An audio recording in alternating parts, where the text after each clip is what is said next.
Fast గా. అబ్బా ఈ మెట్లు ఎక్కడం ఎప్పటికి పూర్తవుతుందో ఏంటో. ఒరే సూరి వెనకాల మన కార్తీక్ గడి పోస్ట్ చూసావా? ఇప్పుడు ఈ గుడిని ఎవడు ఏ రాయితో ఎందుకు ఎలా కట్టాడో పెద్ద డిస్కషన్ జరుగుద్ది. వచ్చాడు. ఇంత పురాతనమైన గుడికి ఇలా పెయింట్లేసి చెడగొడతారు. దగ్గర ఉంచరా, పర్సనల్ మెసేజెస్ వస్తే చదవకు. వాడి దగ్గర ఎందుకు, లోపల కౌంటర్ లో పెడదాం పదా. ఆ కౌంటర్లు క్యూలో ఎందుకు గానీ వీడు ఎలాగో బయటే ఉంటాడుగా, వీడు మోస్తాడులే. లోకల్లో ఉన్న దేవాలయాలన్నీ తిరుగుతాడు కానీ దేవుడికి మాత్రం దూరంగా ఉంటాడు. వీడు ఆ దేవుడిని నమ్మే రోజు ఎప్పుడు వస్తుందో. ఈ జన్మలో రాదు గానీ ఆ మొబైల్స్ అన్ని ఈడికివ్వు, అందుకే వచ్చాడు కదా మోయడానికి. అంతే బావా, నీ చెల్లి మొబైల్ మోయడానికి నీకు రీసెర్చ్ లో సాయం చేయడానికి నా జీవితం. ఎక్కడికి ఇక్కడ నాతోనే ఉండి టెంపుల్ అబ్జర్వ్ చేయి. నీ వల్ల నా పరిస్థితి అయిపోయిందో తెలుసా బావా? నీ ఫ్యామిలీ మొబైల్ మోయడానికి, నీకు ఎంటర్టైన్మెంట్ ఇవ్వడానికి. నా జీవితంలో చిన్న చిన్న ఆనందాలంటూ లేకుండా.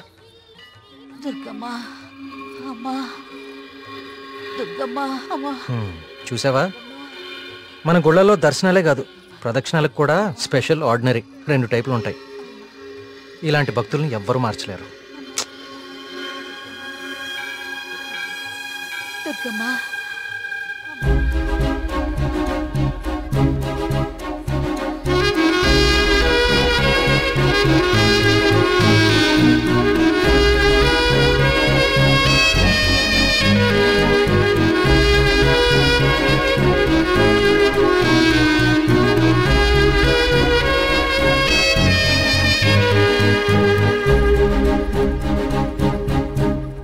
మినిస్టర్ గారు ఫ్యామిలీతో వస్తున్నారు. వాళ్ళ కోసం వేసిన కార్పెట్లు ఇవి ఈవిడికి వేస్తారంటే మీరు? ఆహా, పదవి కోసం రోడ్డు మీద పాదయాత్ర చేసే మీ మినిస్టర్ గారు గుళ్ళో కార్పెట్ లేకుండా నడవలేడా? ఏం పర్లేదు, గుళ్ళో నేల మీదే నడవాలి. పాపం ఆమె మోకాలు చూడు ఎలా కొట్టుకుపోయినాయో. ఈ మాత్రం సాయం చేస్తే ఆ పుణ్యం మీ మినిస్టర్కే కదా. ఎక్కడ దొరకవు తల్లి. ఇంకో 4 కార్పెట్లు రెడీ చేయండి రా.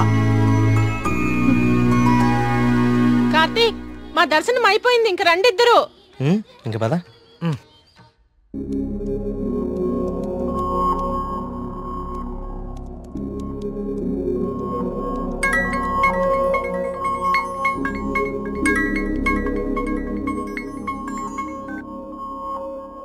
కార్తీక్, చెప్పు మేఘ్నా.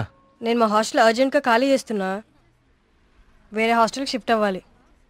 నువ్వు కొంచెం మల్లిగాన్ని తీసుకుని తొందరగా రావా?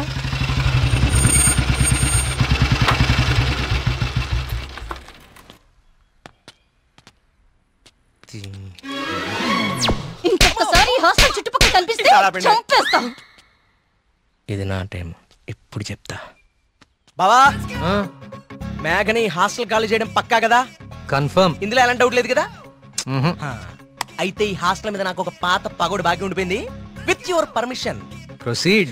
ఎల్లమ్మా, నువ్వు ఈ రోజు అయిపోయావే. రావే, బయటికి రావే. నీ బయటికి రా ఎల్లమ్మా. రావే, రాయి వాళ్ళకి దేత్తడిపోచ్చమ్మగుడే.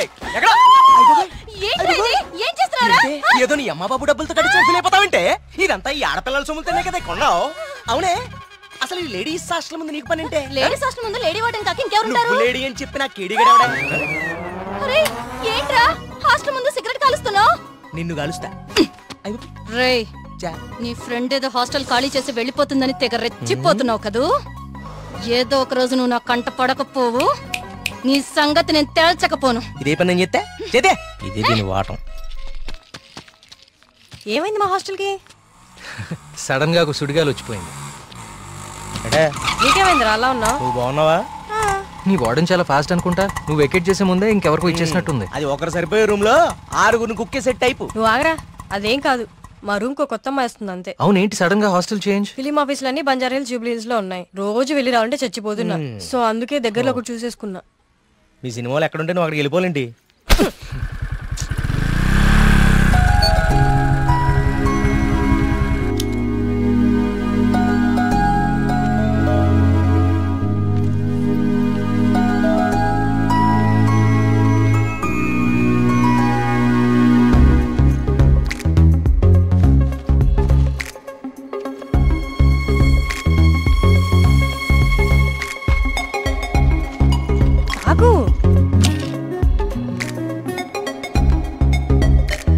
కార్తీక్, పద వెళ్దాం.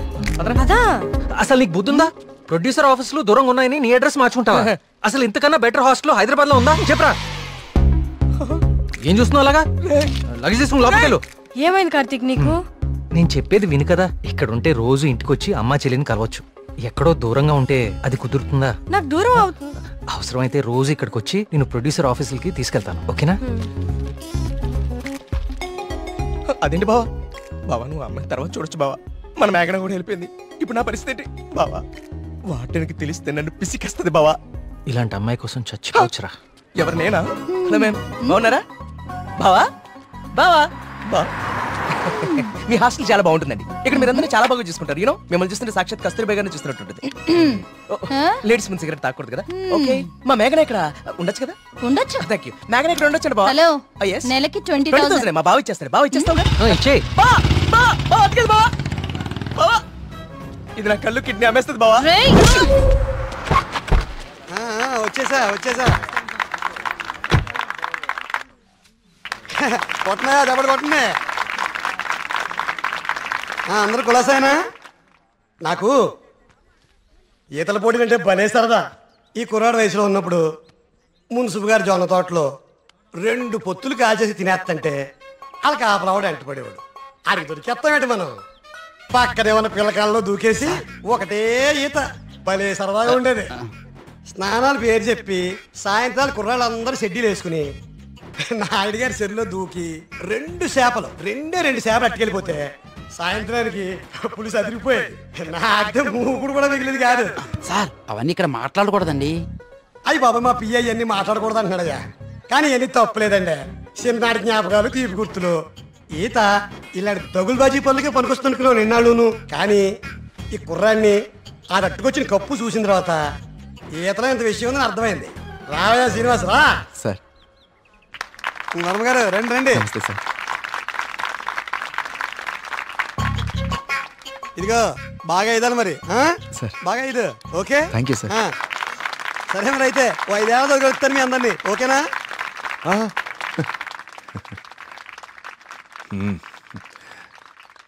భోజనానికి ఇంటికి రా శ్రీనివాస్.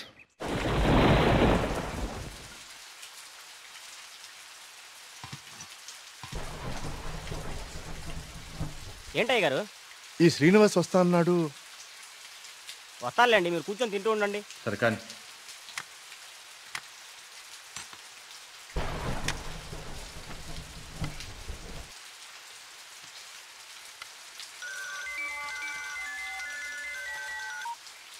ప్రియా చెప్పమ్మా, ఫోన్ చేసావా? వర్మ గారు మన శ్రీనివాస్ అండి, అదే బావిలో.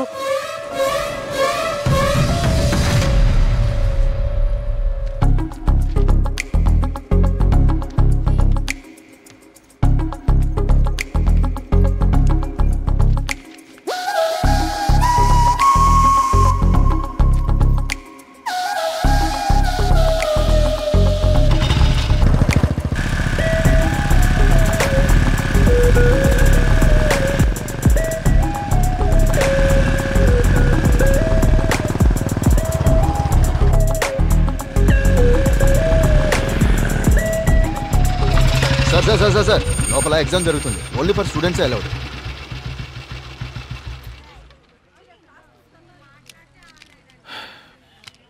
స్టూడెంట్స్ ఏంటి సార్ లోపలికి పంపడానికి టిప్పా? కాదండి, నా వయసుని గుర్తు చేసినందుకు ఒక చిన్న gift. Thank you. Thank you sir.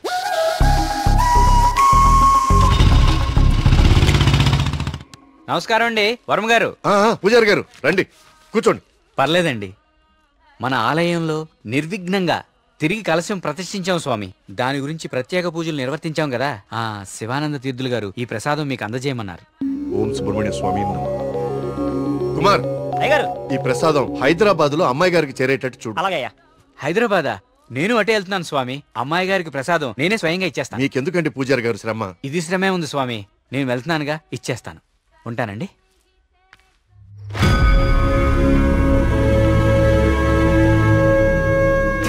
వర్మగారు ఏంది ఈ టైంలో ఇటు వెళ్తున్నారు? వర్మగారు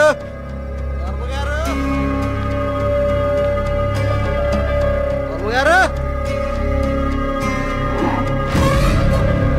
స్వామి,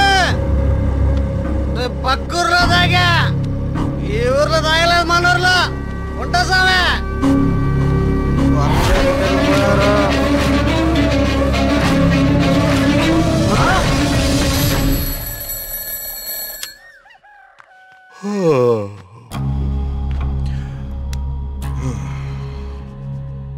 సుబ్రహ్మణ్య స్వామి నమః.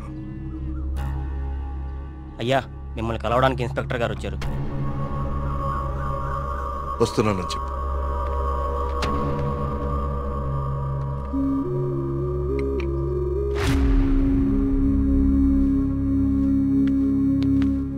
నమస్తే సార్. రండి ఇన్స్పెక్టర్, కూర్చోండి.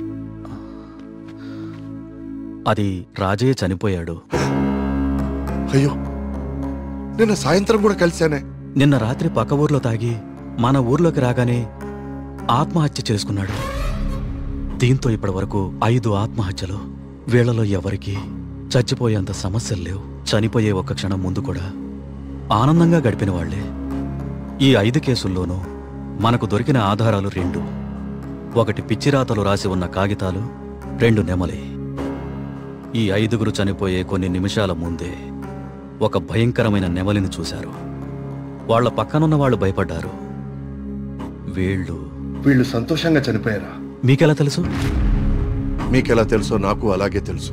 ఇన్స్పెక్టర్ గారు, కేసు చేయి దాటిపోతే విషయం ఊరు దాటిపోతుంది. అది మీకు మంచిది కాదు, ఊరికి మంచిది కాదు. త్వరలోనే ఈ సమస్యకి పరిష్కారం చూడండి. సార్, ఒక మాట చెప్పనా? ఆ స్వామికి అభిషేకం చేయించి మనం ఆగ్రహం తెప్పించాం. గోపాలం చావుతో మొదలయ్యింది. ఇది ఎవరితో ఆగుతుందో ఏమో.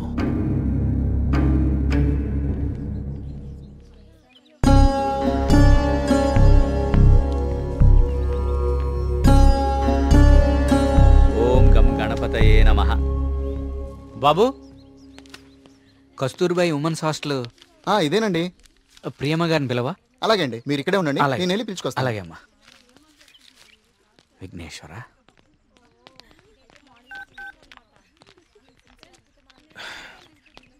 ఇంకెంతసేపు వెయిట్ చేయమంటావే? ఇంకాసేపు ఇక్కడ ఉంటే నన్ను సెంటర్లో శిలా విగ్రహం అనుకుంటారు. తొందరగా వచ్చే.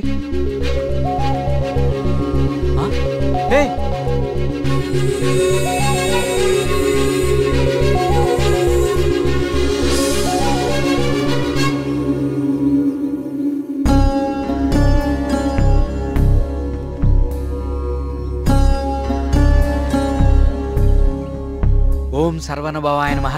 నువ్వు చాలా అదృష్టవంతుడు అయ్యా. సుబ్రహ్మణ్యపురంలో కలశాన్ని తిరిగి ప్రతిష్ఠించిన తర్వాత స్వామివారికి అలంకరించిన వస్త్రం ఇది. ఇది నీ మెళ్ళలో పడిందంటే నువ్వు గొప్ప యోగ జాతకుడు అయ్యా. సుబ్రహ్మణ్యపురం కలసం పట్టం అదేగా? అవునండి. మీకెలా తెలుసు? కనీసం 10 లక్షలు ఖర్చు పెట్టుంటారు కదా. ఆ. ఊరి పేరు చెప్పుకుని మీ స్వామీజీ ఒక హోండా సిటీ కూడా కొనుక్కుని ఉంటాడు. కలసం కూలితే సిమెంట్ పెట్టి అతికిచ్చేయాలి గాని ఇలా లక్షలు తగలేయకూడదండి. 30 కోడిపిల్లకి జబ్బు చేస్తే 3 రూపాయలు మందు కొన్నట్టుందండి మీ వ్యవహారం. ఇప్పుడెందుకు టెన్షన్ పడుతున్నారు? ఇప్పుడేం ప్రత్యక్షమైంది? హాయ్. ఏయ్, సుబ్రహ్మణ్యపురం గురించి నీకేం తెలుసు? ఆ రోజు కూడా ఉత్సవాలు ఇలాగే నోరు పారేసుకున్నావు. చదువుకున్న ప్రతి ఒక్కడికి దేవుని తిట్టడం ఫ్యాషన్ అయిపోయింది. నేను చెప్పేది కొంచెం వినండి. నువ్వు చెప్పేది నేను వినాల్సిన అవసరం లేదు. ఎన్నో వేల సంవత్సరాల చరిత్ర కలిగిన దేవాలయం అది. దాని గొప్పదనం నీలాంటి మురుకులకు అర్థం కాదు. నీకు దేవుడు అంటే నమ్మకం లేకపోతే అది నీ కర్మ, కానీ దేవుడిని నమ్మే వాళ్ళని మాత్రం అవహేళన చేయి. సుబ్రహ్మణ్యపురం మా ఊరు. మరోసారి మా ఊరు గురించి మాట్లాడితే నేనేం చేస్తాను నాకే తెలీదు. ఇంకోసారి ఈ ఏరియాలో కనిపిస్తే పోలీస్ కంప్లైంట్ ఇస్తాను.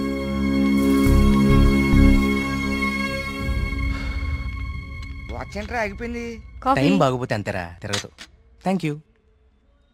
కార్తీక్, కాఫీ. ఇప్పుడు నాకు మూడ్ లేదు, కాసేపు డిస్టర్బ్ చేయొద్దు నన్ను.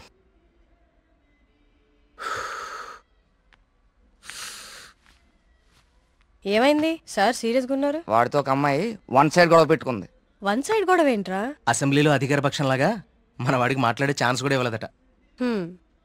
అసలు ఎప్పుడైనా అమ్మాయిలతో మాట్లాడితే కదా తెలిసేది. కరెక్టే. ఈ కామెడీలే వద్దంది. ఫ్రెండ్స్ తో మాట్లాడడం వేరు, పరిచయం లేని అమ్మాయిలతో మాట్లాడడం వేరు. పరిచయం లేని అమ్మాయి కదమ్మా, మీ రూమ్మేటే ప్రియా. ప్రియాతో గొడవ? ఐస్ క్రీమ్ కొనిస్తా రమ్మంటే దానికదే వీళ్ళు కిడ్నాప్ అయిపోయే టైప్ రా అది. ఆ అమ్మాయితో గొడవ ఏంటి? అది జరిగిన గొడవ. కార్తీక్, తనేదో నిన్ను తప్పుగా అర్థం చేసుకున్నట్టుంది. మనం వెళ్ళి మాట్లాడదాం పదా. ఏం మాట్లాడేది? అసలు నన్ను మాట్లాడిస్తే కదా. ఇప్పుడు నన్ను కాళ్ళు పట్టుకుని క్షమాపణ అడగమంటావా? ఏం అక్కర్లేదు.